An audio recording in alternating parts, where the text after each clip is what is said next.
دنیا بھر میں جیو ایکسپریس نیوز کے ناظرین کو اپنے نیوز کاسٹر مجین حسین بلال کی طرف سے السلام علیکم۔ خبر شامل کرتے ہیں ضلع منڈی بہاؤدین سے، جہاں پاڑیاں والی میں ملک بھر کی طرف فرانس میں توہین آمیز خاکوں کی اشاعت اور فرانسیسی صدر کی طرف سے ناموس رسالت گستاخی کے خلاف مرکزی انجمن تاجراں پاڑیاں والی اور اہل سنت کے زیر اہتمام تحفظ ناموس رسالت ریلی نکالی گئی، جس کی قیادت صدر مرکزی انجمن تاجراں پاڑیاں والی چودھری طیب عباس چکوالیہ اور general secretary doctor Akhtar Hussain Sabri نے کی۔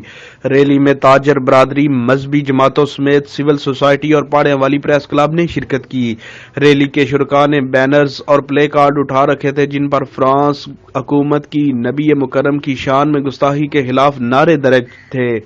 ریلی سے صاحبزادہ عبدالصمد عابد و دیگر مقررین نے خطاب کرتے ہوئے کہا کہ ہم نبی کریم کی توہین کسی صورت برداشت نہیں کریں گے۔ کیمرہ مین نوید افضل چرنڈیا کے ساتھ رپورٹ شاہد سامل، جیو ایکسپریس نیوز، پاڑیاں والی۔